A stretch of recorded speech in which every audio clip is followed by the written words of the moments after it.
അതിനകത്ത് ഇന്ന് വളരെ ഒരേ സമയം തന്നെ സന്തോഷകരമായതും ഒരേ സമയം തന്നെ സങ്കടകരമായിട്ടുള്ള ഒരു ദിവസമാണ്. ഈ കാര്യം ശ്രദ്ധിക്കുന്ന ആളുകളെ സംബന്ധിച്ചിടത്തോളം ഇന്നത്തെ ദിവസം സന്തോഷകരമായിരിക്കുന്നതെന്ന് വെച്ചാൽ അത് ഇതിനകത്ത് കണ്ണികളായിട്ടുള്ള ആളുകളെല്ലാം അറസ്റ്റ് ചെയ്യപ്പെടുന്നു. SIT നല്ല വിധത്തിൽ പ്രത്യേകിച്ച് ശക്തരായിട്ടുള്ള ആളുകളെന്നൊന്നും നോക്കാതെ ആളുകളെ അറസ്റ്റ് ചെയ്യുന്നു. കോടതിയുടെ നല്ല മേൽനോട്ടത്തിലാണ് ഇപ്പോൾ അന്വേഷണം നടക്കുന്നത്. അതുകൊണ്ട് സ്വാഭാവികമായിട്ടും ഒരാൾ കൂടെ അറസ്റ്റിലാവുമ്പോൾ അതിനകത്ത് അങ്ങനെ നോക്കുന്ന ആൾക്ക് സന്തോഷകരമായൊരു കാര്യം എന്ന ഒരു വസ്തുത അവിടെയുണ്ട്. പക്ഷേ സങ്കടകരമായിരിക്കുന്നത് ശബരിമല എന്ന് വെച്ചാൽ ലോകത്തിലെ തന്നെ ഏറ്റവും പ്രധാനപ്പെട്ട തീർത്ഥാടന കേന്ദ്രങ്ങളിൽ ഒന്നാണ്. അതിൽ തന്നെ കേരളത്തിൻ്റെയും ഇന്ത്യയുടെയും ഏറ്റവും അഭിമാന സ്തംഭമായിട്ടുള്ള വിശ്വാസികളുടെ മനസ്സിലെ ഏറ്റവും പ്രധാനപ്പെട്ട ഒരു പുണ്യതീർത്ഥ കേന്ദ്രമാണ് അവിടെ. അപ്പോൾ അതിന് ആരാധനാപരമായിട്ടുള്ള നേതൃസ്ഥാനം ദൈവത്തിൻ്റെ അയ്യപ്പൻ്റെ ബിംബം, അയ്യപ്പൻ്റെ പ്രതിബിംബം എന്ന നിലക്കൂടെയുള്ള ഒരു ആരാധനയ്ക്ക് അർഹമായിട്ടുള്ള ഒരാൾ, അതും തലമുറകളായിട്ട് കൈമാറി വരുന്ന ആ തരത്തിലൊരു ആരാധനാപൂർവമായിട്ടുള്ള നോട്ടത്തിന് അർഹതയുള്ള ഒരാൾ അറസ്റ്റിലായിരിക്കുന്നു. അതും എങ്ങനെ അവിടെ നിന്നൊരു കാര്യം കൊള്ള നടന്നിരിക്കുന്നു എന്ന കാര്യത്തിൽ, അമ്പലക്കൊള്ള നടത്തിയതിന് അമ്പലത്തിലെ പൂജാരി അറസ്റ്റിലാവുന്നു എന്നത് കേരളത്തെ സംബന്ധിച്ചിടത്തോളം അങ്ങേയറ്റം സങ്കടകരമായൊരു കാര്യമാണ്. അത് സംഭവിച്ചതിലുള്ള മനോവിഷമവും സ്വാഭാവികമായിട്ടും നമ്മൾക്കെല്ലാവർക്കും ഉണ്ട്. എനിക്കും ഹർഷനുമുണ്ട്, കാണുന്ന ആളുകൾക്കുണ്ട്. ഇതിനകത്ത് ഹർഷ, ഇപ്പം നേരത്തെ ഹർഷൻ പറഞ്ഞല്ലോ, ശബരിമല സ്വർണ്ണക്കൊള്ള പുറത്തു വന്നത് മുതൽ സംശയ നിഴലിലുണ്ടായിരുന്ന പേരുകളിൽ ഒന്നായിരുന്നു കണ്ഠരര് രാജീവരുടെയും എന്ന് ഇന്ന് ഒന്നിലേറെ ഈ വലിയ ഒരു ഓൺലൈനിൽ ഞാൻ വായിച്ചു, പത്രത്തിൻ്റേത്. മറ്റു പല വാർത്തകളിലും സമാനമായ വരിയുണ്ട്. അതായത് ഈ സംഭവം പുറത്തു വന്ന ഉടനെ തന്നെ മുതൽ തന്നെ സംശയ നിഴലുണ്ടായിരുന്ന ഒരാളായിരുന്നു കണ്ഠരര് രാജീവര് എന്നെല്ലാവരും എഴുതിയിരിക്കുകയാണ്. സത്യത്തിൽ ഒരൊറ്റ മാധ്യമം ഇത് പറഞ്ഞോ എന്ന് എനിക്ക് സംശയമുണ്ട്. ഞാൻ കേട്ടിട്ടില്ല, വായിച്ചിട്ടുമില്ല. നമ്മൾ RDXൽ പലതവണ ഹർഷനും ഞാനും മാറി മാറി പറഞ്ഞു, ഇത് ഇങ്ങനെ പോവുകയാണെങ്കിൽ എന്തുകൊണ്ടാണ് ദൈവതുല്യൻ എന്ന് പറയുന്നയാൾ തന്ത്രിയാണെന്ന് ആരും സംശയിക്കാത്തത് എന്ന ചോദ്യം വീണ്ടും വീണ്ടും നമ്മൾ ചോദിച്ചു. അതെപ്പോഴാണ്? അന്ന് ഈ പത്മകുമാറിനെ വീണ്ടും കിട്ടിയപ്പോൾ ദൈവതുല്യൻ കടകംപള്ളിയാണോ എന്ന് ചോദിച്ചപ്പോൾ ദൈവതുല്യൻ രാഷ്ട്രീയക്കാരനാണ് എന്ന് ചോദിക്കാൻ ഉതകുന്ന മൈക്കിൻ്റെ പിന്നിൽ നിന്നുള്ള ചോദ്യം എന്തുകൊണ്ടാണ് അതേക്കാൾ എളുപ്പത്തിൽ മനസ്സിലാക്കാനാകുന്ന തന്ത്രിയാണോ ഇത്, പൂജാരിയാണോ, പുരോഹിതനാണോ എന്ന ചോദ്യം വരാത്തത് എന്ന സംശയം നമ്മൾ ആവർത്തിച്ച് ചോദിച്ചു. അത് രാഷ്ട്രീയ നേതാക്കൾ അത് പറയാതിരിക്കുന്നത് നമുക്ക് മനസ്സിലാവും. CPM-ഉം കോൺഗ്രസും BJP-യും അത് പറയാതിരിക്കുന്നത് നമുക്ക് മനസ്സിലാവും. കാരണം അവർ വിശ്വാസികൾ കൂടെ പ്രതിനിധാനം ചെയ്യുന്ന ഒരു സമൂഹത്തിനകത്ത് അതിൻ്റെ രാഷ്ട്രീയ നേതൃത്വമായിട്ട് നിൽക്കുന്ന ആളുകൾ വിശ്വാസത്തിൻ്റെ ഒരു തലപ്പത്തുള്ള ഒരാളെക്കുറിച്ച് പറയുന്നത് രാഷ്ട്രീയ നേതാക്കളെക്കുറിച്ച് പറയുന്നത് പോലെ എളുപ്പമല്ല. രാഷ്ട്രീയ നേതാക്കളുടെ ദേഹത്ത് നമുക്ക് ചെളി കോരിവാരി എറിയാം, അത് കുഴപ്പമുള്ള കാര്യമല്ല. കാരണം അവരുടെ ജീവിതം അതിനു വേണ്ടിയിട്ട് വെച്ചതാണ്, അവർ ആ സംഗതിയിലേക്ക് ഇറങ്ങി പുറപ്പെട്ടാണ്. പക്ഷേ ആരാധ്യരായിട്ടുള്ള ആത്മീയ നേതൃത്വം അങ്ങനെയല്ല. അതുകൊണ്ട് രാഷ്ട്രീയ നേതൃത്വം KPCC കോൺഗ്രസിൻ്റെ നേതാക്കളാണെങ്കിലും BJP-യുടെ നേതാക്കളാണെങ്കിലും CPM-ൻ്റെ നേതാക്കളാണെങ്കിലും അങ്ങോട്ട് അവരുടെ ആക്ഷേപ ആരോപണ കുന്തമുന തുരിക്കാത്തതിന് കാരണം നമുക്ക് മനസ്സിലാവും, അവരത് ചെയ്യാൻ പാടില്ല. പക്ഷേ മാധ്യമങ്ങൾ ആക്ഷേപിക്കൊന്നും വേണ്ട, പക്ഷേ ഇതാ ഇങ്ങനെയാണ് പോകുന്നത് എന്ന് പറയുമ്പോൾ മാധ്യമങ്ങൾ ഇത് ഇങ്ങനെയല്ലേ എന്ന് ചൂണ്ടിക്കാണിക്കാൻ ബാധ്യതയുള്ള പല മാധ്യമങ്ങളും അത് ചെയ്തില്ല എന്നൊരു തോന്നൽ എനിക്കുണ്ട്. കണ്ട ചില ചർച്ചയിൽ വന്നിരിക്കുന്ന അതിഥികളിൽ ചിലർ ന്യായമായിട്ടും ഈ സംശയം ഉയർത്തുന്നതായിട്ടും നമ്മൾ കണ്ടു. എന്തായാലും ആ കാര്യത്തിൽ ഇപ്പം അങ്ങനെ നമ്മൾ മാധ്യമങ്ങൾ പറയാതിരുന്നതുകൊണ്ട് എന്തെങ്കിലും കാര്യം സംഭവിക്കില്ല എന്ന് മനസ്സിലായില്ല. ഇത് സാധാരണ ഒരു അന്വേഷണ സംഘമാണോ? ഇത് അല്ലല്ലോ. SIT പ്രത്യേക അന്വേഷണ സംഘമാണ്, അതും കോടതിയുടെ മേൽനോട്ടത്തിലാണ്. ഞാൻ മനസ്സിലാക്കുന്നത് കോടതിക്ക് മുമ്പാകെ സമയാസമയത്ത് റിപ്പോർട്ടുകൾ സമർപ്പിച്ച് അതിൽ അപ്രൂവൽ ആ മട്ടിൽ വാങ്ങിയിട്ട് ഇത്തരമൊരു നടപടികളിലേക്ക് കടക്കുമ്പോൾ അതിൻ്റെ ഒരു അപ്രൂവൽ കൂടിയൊക്കെ വാങ്ങിയിട്ട് കോടതിയാണ് യഥാർത്ഥത്തിൽ ഈ അന്വേഷണ സംഘത്തെ നിയന്ത്രിക്കുന്നത്.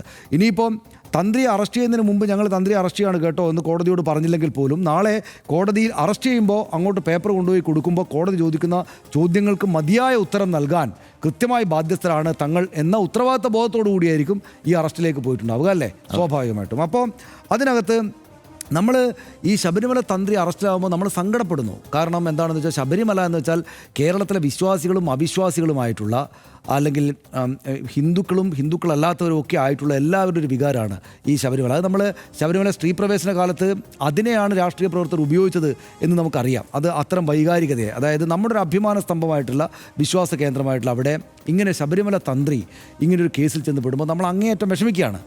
എന്താണ് അവിടെ സ്ഥിരമായിട്ടുള്ളത്? എന്താണ് ശബരിമലയിൽ? അത് ഹർഷൻ്റെ ഒരു തവണ പറഞ്ഞാണ്, അവിടെ സ്ഥിരമായിട്ടുള്ളത് അയ്യപ്പൻ മാത്രമാണ്. ചിരന്തനമായ അയ്യപ്പ സാന്നിധ്യമാണ് ശബരിമലയെ. അവിടെ ഈ ചിരന്തനം എന്ന വാക്ക് ഉപയോഗിക്കാവുന്നത് അയ്യപ്പനെക്കുറിച്ച് മാത്രമാണ്.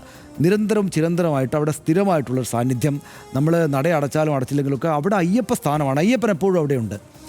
പിന്നെ ആരാ അവിടെ ഉള്ളത്? പിന്നെ രാഷ്ട്രീയക്കാരല്ല, ദേവസ്വം ബോർഡിൻ്റെ പ്രസിഡൻ്റല്ല, ദേവസ്വം മന്ത്രിയല്ല, അവിടേക്ക് വരുന്ന അഡ്മിനിസ്ട്രേറ്റീവ് ഓഫീസറോ മറ്റവരോ അല്ല. അവിടെ പിന്നീട് അദ്ദേഹം കഴിഞ്ഞാൽ എന്ന് വെച്ചാൽ അയ്യപ്പ ഭഗവാൻ കഴിഞ്ഞാൽ അവിടെ ചിരന്തന സാന്നിധ്യം എന്ന് പറയാവുന്നത് അദ്ദേഹത്തിൻ്റെ പ്രതിപുരുഷനായിട്ടുള്ള തന്ത്രിയാണ്. ആ തന്ത്രി പക്ഷേ ഒരാളല്ല, അത് കുടുംബത്തിലേക്ക് ഇങ്ങനെ കൈമാറി വരുന്നതാണ്. അദ്ദേഹത്തിൻ്റെ മകനല്ലേ ഇപ്പോൾ അവിടെ തന്ത്രി അല്ലേ?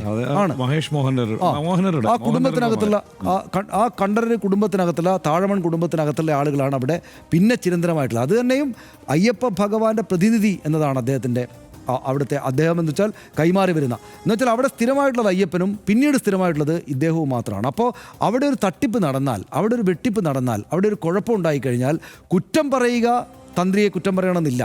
പക്ഷേ അവിടെ അനുമതിയെല്ലാം വേണ്ട വിധത്തിൽ കിട്ടിയിട്ടാണ് ഇയാൾ സ്വർണവും മറ്റും കടത്തിയത്. അല്ലെങ്കിൽ മറ്റ് രമേശനത്തിലും മറ്റും സംശയിക്കുന്നത് പോലെ ഈ മറ്റ് പുരാവസ്തുക്കളെ കടത്തിയിട്ടുണ്ടെങ്കിൽ ആ കടത്തൽ ഈ ഒരാൾ രാത്രി വന്ന് മോഷ്ടിച്ചു കൊണ്ടുപോവുകയാണെങ്കിൽ നമുക്ക് ആരെയും കുറ്റപ്പെടുത്താനില്ല. പക്ഷേ അതിന് വേണ്ട വിധം രേഖകൾ ഉണ്ടാക്കിയിട്ടാണ് പോയതെങ്കിൽ നിശ്ചയമായിട്ടും നമ്മൾ തന്ത്രിയെ നോക്കും, നമ്മൾ തന്ത്രിക്ക് നേരെ നോക്കും, നമ്മൾ അദ്ദേഹത്തെ സംശയിക്കുന്നില്ലെങ്കിൽ പോലും നോക്കും.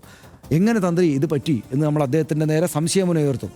അത് അദ്ദേഹത്തെ പറ്റിച്ചോ? കാരണം സാത്വികരായുള്ള മനുഷ്യരാണ് ഇവർ എന്നാണല്ലോ സാധാരണ വിശ്വാസികളെല്ലാം മനസ്സിലാക്കുക. അവരുടെ ഉള്ളിലുണ്ടാവുക അങ്ങനെയാണ്. അതായത് ദൈവ സാന്നിധ്യമുള്ള മനുഷ്യർ, ഫുൾ ടൈം ദൈവത്തിൻ്റെ സാന്നിധ്യത്തിനകത്ത് ജീവിക്കുന്ന, അയ്യപ്പൻ്റെ ചര്യകൾക്കൊപ്പം സ്വന്തം ജീവിതചര്യയെ കൊണ്ടുപോകുന്ന ഈ മനുഷ്യരിങ്ങനെ അസാത്വികമായിട്ടുള്ള കാര്യങ്ങളും മോശം കാര്യങ്ങളും ചെയ്യില്ല എന്ന് ഒരു വിചാരത്തിന് മുകളിൽ നമ്മൾ അവരെ നോക്കും. പക്ഷേ നമ്മുടെ മുമ്പിലേക്ക് കോടതിയിൽ നിന്ന് വരുന്ന അല്ലെങ്കിൽ ഇതുമായി ബന്ധപ്പെട്ട് വരുന്ന വിവരങ്ങൾ എന്താണ്?